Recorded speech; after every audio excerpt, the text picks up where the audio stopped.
Hi everyone, Miss Peets here. The purpose of today's video is to explain how to properly read chorus music. This video will be valuable for people who are beginners as well as people who have been in chorus for years, because I a lot of times find that people have gaps in their knowledge when it comes to reading the chorus music. So let's first talk about the actual music, like the paper music that I hand out to you in chorus. This is called sheet music. Most people know this, but it's also called a choral score. So I might say take out your score, and that just means take out your sheet music. Another thing it might be called is an octavo. Those three words all mean the same thing. Next, in order for something to be called sheet music, it needs to have like notes and rhythms printed on it. In order to do that, we have something called the staff. So the staff is just the 5 lines and the 4 spaces where musicians write music. If I asked you to write down some music, the first thing you would do would be to draw a staff, the 5 lines where you would chart the music. Next, we can see that this is a staff here, and it's completely separate from this staff right here.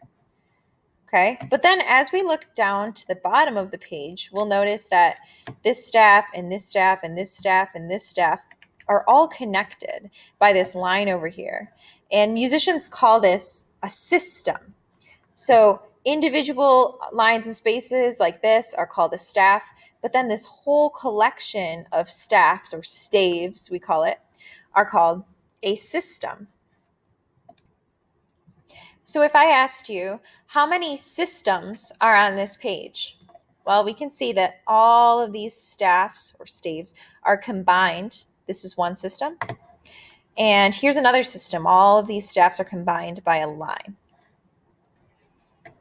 Next, let's talk about page numbers. So a lot of times in choral music, there's no page number on the first page, or sometimes the first page is labeled as page 2. I don't know why, but I do know that you can find the page number just like a book at the top, like here, page 3, and here is page 4.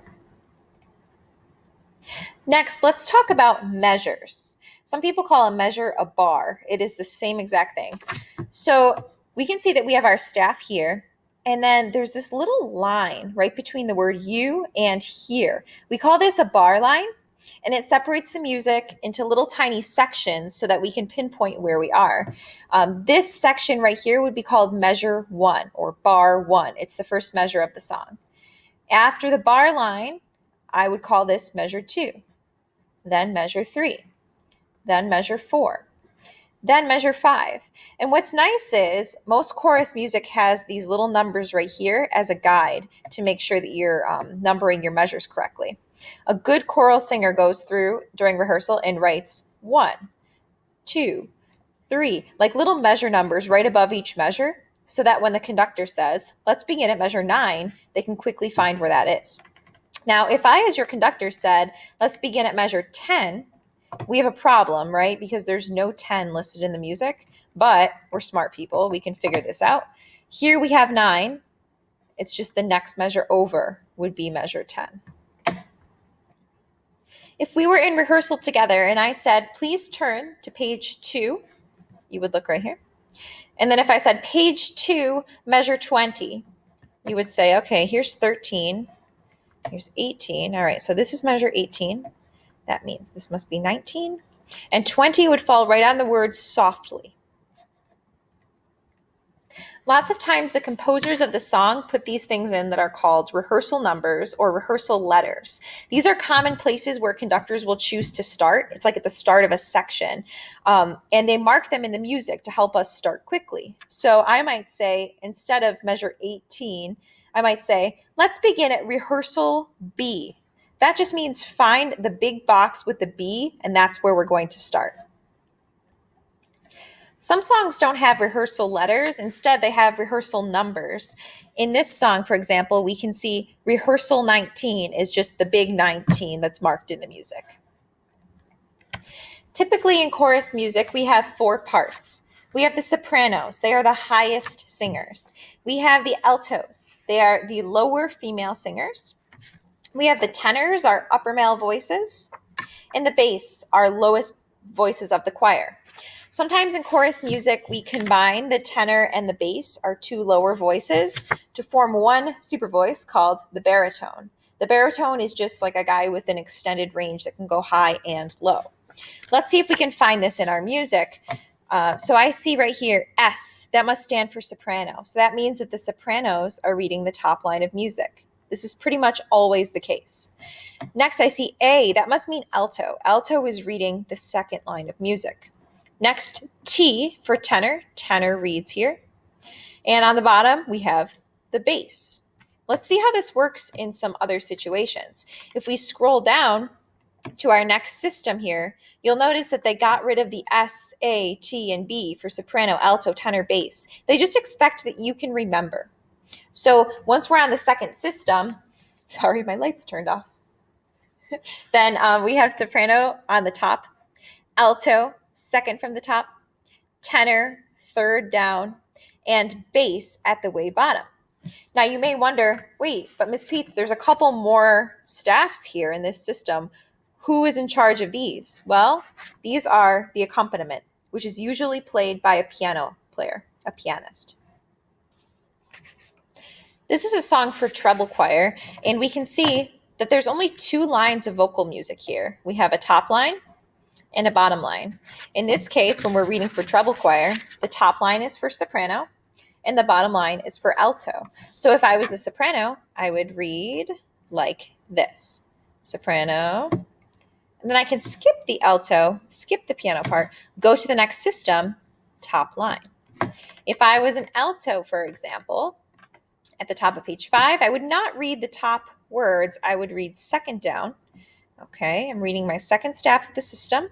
I'm moving to the next system. I'm going to go to the second staff down because I'm singing alto. Here we go. Same thing here. Second staff down. Excellent. Now, sometimes in choral music, they don't give each part its own staff. Sometimes they kind of combine 2 or 3 or more parts all onto the same staff. An example of this is right here.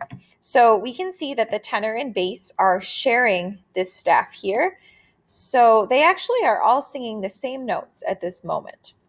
But if we take a look at the soprano and alto, they're sharing a staff, but you'll notice there are 2 notes stacked on top of one another. So in this scenario, the alto sings the lower note, which lives right below the staff, and the soprano sings the upper note, and that's the same for this whole line of music. When we get to this part of the music, you can see the soprano and alto are still living here. There's 2 notes there, so they're singing in harmony.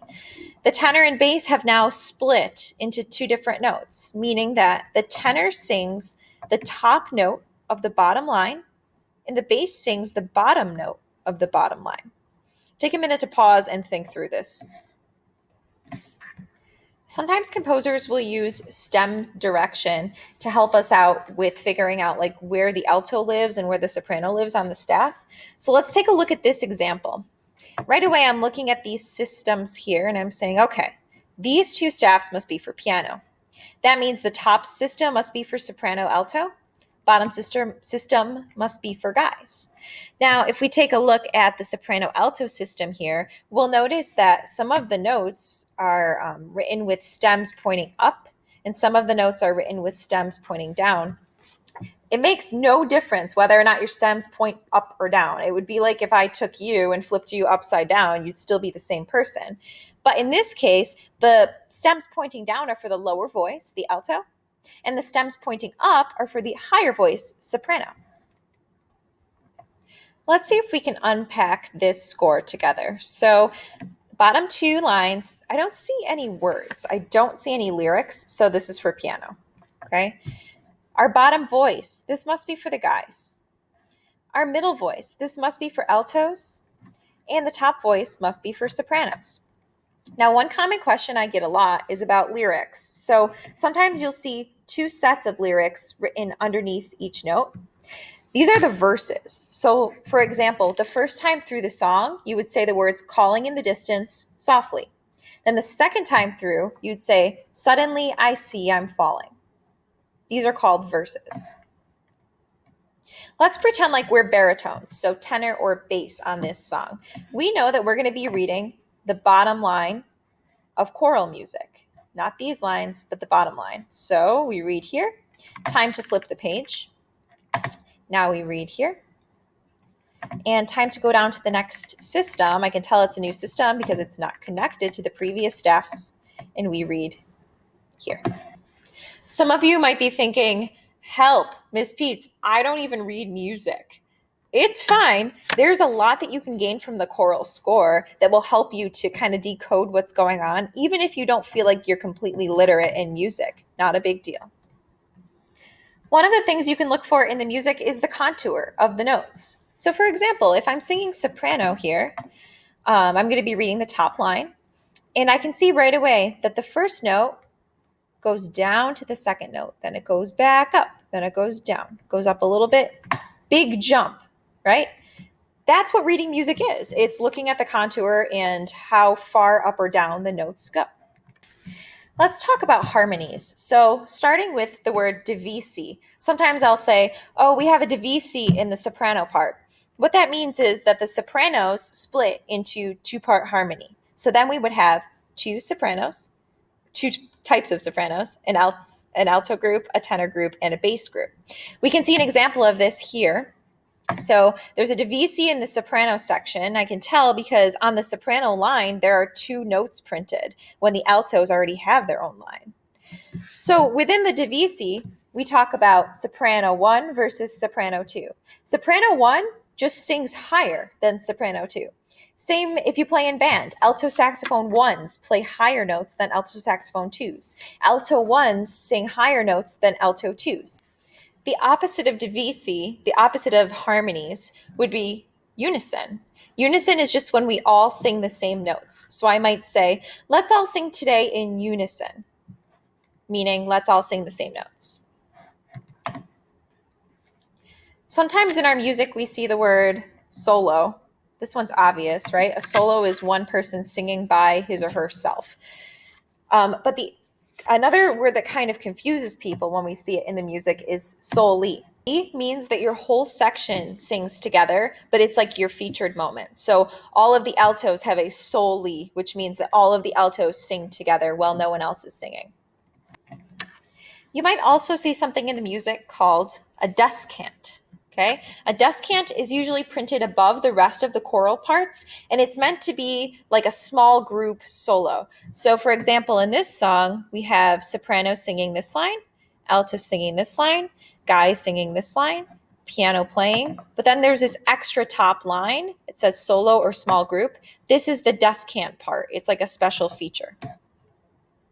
I hope all of you learned at least something from this video, and as always, let me know if you have any questions. Bye.